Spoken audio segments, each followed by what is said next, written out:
반갑습니다. 여러분, 프로토 교수입니다. 스포츠 모든 경기를 매일 분석 및 조합 픽 공유 중에 있습니다. 영상에 공개되지 않는 정보들도 정보방에 입장하시면 확인하실 수 있으니 참여를 희망하시는 분들은 영상 하단 고정 링크를 통해서 아무 조건 없이 자유롭게 참여가 가능하니 많은 참여 부탁드리겠습니다. 또한 가족방 참여 시 초보 베터 분들을 위한 소정의 베팅 지원금까지 제공 중입니다. 훌륭한 분석과 조합 픽까지 매일 제공 중이니 서둘러 하단 고정 댓글 누르신 후 연결되는 페이지 한번 더 클릭하시고 채팅 걸어주시면 상세하게 안내 도와드리겠습니다. 첫 번째 경기는 안더레흐트 대 비아레알 한번 살펴보겠습니다. 안더레흐트는 유럽 대회에서 정말 꾸역꾸역 살아남고 있습니다. UECL 조별 리그에서 2승 2무 2패를 거둔 뒤 루도고레츠와의 토너먼트 플레이오프에서는 승부차기 끝에 16강에 진출했습니다. 웨스트햄을 제외하고는 이렇다 할 상대가 없었다는 점을 감안하면 한계에 다다랐다고 봐도 무방한데 주전 수비수 델크룩스의 부상 이탈도 불안 요소입니다. 비아레알은 UECL 예선과 조별리그에서 6승 1무 1패를 기록했는데 1무 1패는 조별리그 통과를 확정지은 뒤 기록했다는 점을 고려해야 합니다. 하이두크, 하포엘 비어세바, 오스트리아 빈 등 중소리그 상위권 팀들에게도 원정에서 연승을 거둘 정도로 클래스 차이를 확연히 증명해냈는데 미드필더 코클랭은 부상으로 이번 경기 출전이 어렵습니다. 두 팀의 맞대결은 이번이 처음입니다. 일단 소속 리그 자체가 차이가 큰데 구단 가치 역시 비아레알의 안더레흐트의 4배 가까이 비싸죠. 비아레알의 경우 조 1위를 차지해 안더레흐트에 비해 경기 일정도 여유가 있었습니다. 두 번째 경기는 스포르팅 대 아스널 한번 살펴보겠습니다. 스포르팅은 미투얼란 상대로 원정에서 사고를 폭발하며 승리했습니다. 포르투갈 강팀답게 안정적인 경기력을 보였는데 에드워즈와 곤살베스 등이 경기 내내 전방에서 시너지를 내며 상대 수비를 공략했고 코아테스와 이나시우가 책임진 수비도 안정적이었습니다. 트린킹과 산토스 등은 후반 교체로 들어와 경기 흐름을 바꿀 수 있는 선수들입니다. 아스날은 이번 시즌 더블에 도전 중이다. FA컵에서는 맨시티의 패에 탈락했지만 리그 선두를 달리고 있고 유로파에서도 가장 강력한 우승 후보입니다. 제수스가 월드컵에서 부상을 당하며 장기 결장 중이지만 에이스인 부카요 사카를 비롯해 엔케티아와 마티넬리 트로사르가 엄청난 화력을 자랑하고 있고 자키와 웨데가르트의 중원도 막강합니다.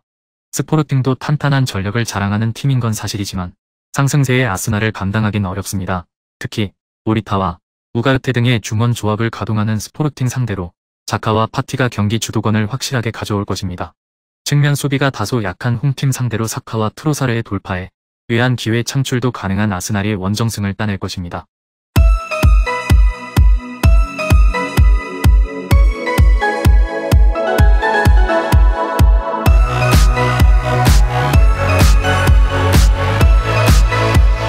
세 번째 경기는 AS 로마 대 소시에다드 한번 살펴보겠습니다. AS 로마는 벨로티와 디발라의 골로 잘츠부르크를 제치고 16강으로 왔습니다. 지난 시즌에는 컨퍼런스 리그에서 우승을 차지했는데 이번 시즌은 유로파 우승컵을 노리고 있습니다. 직전 리그 경기에서는 리그 라이벌인 유벤투스를 제압하며 기세를 올렸는데 막강한 수비진이 클린시트를 기록했습니다. 아브라함이 다소 주춤하고 있긴 하지만 디발라와 펠레그리니 등 문전에서 마무리를 해줄 선수는 충분합니다. 소시에다드는 메뉴를 2위로 밀어내고 조 1위를 차지했다. 또 그 이후 리그에서 선전하며 3위로 치고 올라오기도 했습니다. 그러나 최근 흐름이 좋지 않다. 리그 3경기에서 단 한 골에 그치는 등 빈공으로 승리를 추가하지 못했고 3위 역시 내줬습니다. 때문에 떨어진 분위기를 끌어올리기 위해 이 경기 결과가 중요합니다. 2차전은 홈에서 진행되기에 이번 원정에서는 일단 지지 않는 운영을 할 것으로 보여집니다. 강팀 상대로 로마가 다득점으로 승리하는 팀이 아니고 소시에다드는 공격적으로 나설 이유가 없습니다. AS 로마의 우세가 예상됩니다. 소시에다드는 메리노와 주비멘디로 대표되는 볼란치진의 전력이 좋은 팀입니다. 그러나 최종 수비가 최근 경기력 기복을 보이기에 원정에서 고전이 예상되는데 베이날둠과 펠레그리니 등 공격 전개는 물론 스스로 해결할 이성과 같이 나설 디발라가 원정팀 수비를 무너뜨릴 수도 있다는 점은 생각을 해봐야 합니다. 네 번째 경기는 세비야 대 페네르바체 한번 살펴보겠습니다. 세비야는 지난 주말 리그 경기에서 아틀레티코에 대패했습니다. 그러나 휴식기 이후 홈 경기에서는 확실하게 결과를 냈습니다. 리그에서는 강등권에 처져 있었지만 강등권 팀들과 격차를 벌리며 중위권으로 올라왔고 유로파 플레이오프에서는 네덜란드의 강호 호벤을 탈락시켰습니다. 최전방 공격수인 엔네시리가 중심을 잡아주고 있고 라키티치와 토레스 페르난도 등 중원 경기력이 올라왔습니다. 페네르바체는 렌을 비롯한 경쟁팀들을 물리치고 조 1위로 16강에 직행했습니다. 튀르키예 리그의 강호로서 좋은 성적을 냈습니다. 에콰도르 국대 공격수 발렌시아를 비롯해 카베치와 링컨이 기회를 잘 해결했습니다. 그러나 세비야 원정은 다소 부담스러운 일정이기에 이 경기에서는 라인을 내린 운영이 예상됩니다. 아라오와 크레스포 등 중앙 미드필더들이 최대한 수비 라인과 간격을 좁힐 것으로 보여집니다. 페네르바체가 보여주고 있는 공세적인 경기 운영을 생각해야 하는 매치인데 세비야가 최근에는 후방에 안정감이 매우 떨어진 상황이라 페네르바체의 공세적인 운영이 효과가 클 것으로 보이는 상황입니다. 물론 페네르바체도 공세적인 운영으로 인해 생기는 수비적인 리스크는 리그에서도 보여주는 편이라 기본적으로는 난타전 양상을 뛸 가능성이 높은 상태, 과감하게 페네르바체의 승리를 점쳐도 큰 문제는 없을 것으로 보이기는 하지만 핸디캡의 도움을 최대한 받는 것이 나을 것으로 보여집니다. 다섯 번째 경기는 유벤투스 대 프라이부르크 한번 살펴보겠습니다. 유벤투스는 승점 삭감으로 인해 세리에 우승 경쟁에서는 이미 밀려났습니다. 때문에 유로파 우승에 가장 큰 비중을 두고 남은 시즌 운영을 할 것으로 보여집니다. 리그에서는 지난 주말 로마에 패했지만 최근 경기력은 나쁘지 않았습니다. 디마리아와 블라우비치 최전방 공격수들이 경기 내내 위력적인 몸놀림으로 활약 중이고 로카텔리와 라비오 포그바의 중원도 탄탄합니다. 프라이부르크는 조별 예선에서 압도적인 성적으로 1위를 차지하고 16강에 직행했습니다. 분데스리가에서도 시즌 내내 꾸준한 경기력을 자랑하며 상위권에 올라있는데 두 시즌부터는 강으로 자리매김했습니다.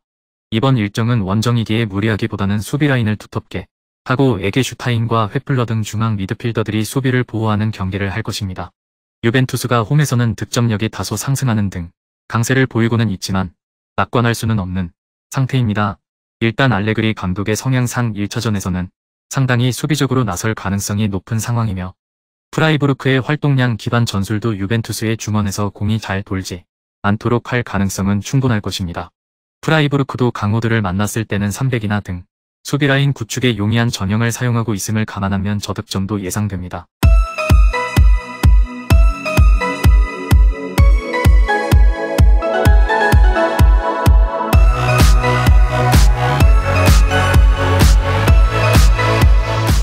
여섯 번째 경기는 맨유 대 베티스 한번 살펴보겠습니다. 맨유는 지난 주말 리버풀 원정에서 역대급 패배를 당했습니다. 3명의 선수에게 멀티골을 허용하는 등 보고도 믿을 수 없는 7차 패배를 당했죠. 아무리 최근 일정이 타이트했다 하더라도 충격이 이어질 수 있습니다. 때문에 리버풀 전 패배의 악몽에서 벗어나기 위해서 이번 홈경기에 전력을 다할 것입니다. 플레이오프에서는 바르샤를 탈락시키고 올라왔습니다. 베티스는 이번 유로파에서 가장 다크호스로 손꼽힙니다. 지난 시즌 라리가 코파델레이를 우승했기에 토너먼트를 극복한 경험도 있고 조별 예선에서도 1위를 차지할 정도로 경쟁력이 있습니다. 라리가에서는 3위의 승점 4점 뒤진 5위를 달리고 있는데 지난 주말에는 레알 상대로 무승부를 기록했습니다. 페젤라와 미란다의 수비진과 더불어 귀도 로드리게스와 카르발류의 중원 수비력이 빼어난 팀입니다.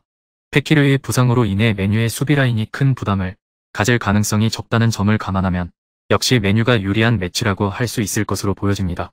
다만 베티스도 맨유와의 대결에서 팀의 에이스 없이 맞부딪히는 것을 부담스러워한다면 지난 레알 전처럼 수비적인 기조로 움직일 가능성도 염두에 두는 것이 좋은 상황으로 볼 수 있을 것입니다. 베티스의 기동성 문제도 라인을 내리면 어느 정도 상쇄를 할 수 있다는 점을 고려한다면 맨유 입장에서도 다득점을 만들기에는 어려움이 있을 가능성이 높아 보입니다. 마지막 7번째 경기는 샤흐타르 대 페에노르트 한번 살펴보겠습니다. 샤흐타르는 리그앙의 강팀인 렌과 끝장 승부를 펼친 끝에 16강에 진출했습니다. 원정에서 90분 스코어는 밀렸지만 연장 이후 승부를 냈습니다. 우드리크의 이적 속에 최전방의 화력이 떨어진 건 사실이지만 카드를 두려워하지 않은 격렬한 수비가 인상적이었습니다. 그러나 라사나 트라우레와 주코프를 제외하면 해결할 공격수가 없는 것이 사실이기에 스테파넨코와 본다렌코 등이 공격적으로 나서야 합니다. 페에노르트는 라치오와 미토월란 등 나머지 3팀과 같은 승패를 기록했지만 다득점에서 앞서며 운 좋은 1위를 차지하고 16강에 직항했습니다. 그러나 이번 시즌 에레디비시의 선두를 달리는 등 확실한 성적을 내고 있습니다.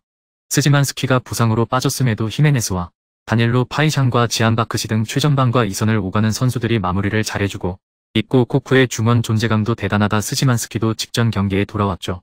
샤흐타르가 중립구장인 폴란드에서 경기를 치러야 하는 상황인데 이로 인해 홈경기에서도 상대의 압박에 잘 대응하는 모습은 보여주지 못했습니다. 셀틱을 상대로도 경기력에서 우세한 모습을 보이지 못하는 등 챔스 조별리그에서 홈경기 승리를 거두지 못한 상태죠. 물론 페에노르트도 온더볼에 능한 자원들이 많은 유럽 대항전에서의 팀을 상대로는 압박 위주의 수비 플랜이 자주 돌파당하는 모습을 보여주기는 했기 때문에 페에노르트가 승리를 거두더라도 다득점 양상은 염두에 두는 편이 좋을 것입니다. 금일 경기들은 이렇게 알아보았습니다. 좀 더 다양하고 많은 정보를 원하시는 분들은 영상 하단 댓글에 링크 클릭 후 문의하시면 아무런 조건 없이 정보방 입장 가능하니 입장하셔서 정보 받아보시길 바라겠습니다. 그리고 영상에서 리뷰하지 않은 디테일한 정보와 조합픽은 매일 교수 정보방에서 공유하고 있으니 꼭 참여해보시길 권장드리며 이번 영상은 여기까지 하겠습니다. 시청해주셔서 감사드리며 늘 여러분들의 건승을 기원합니다. 감사합니다.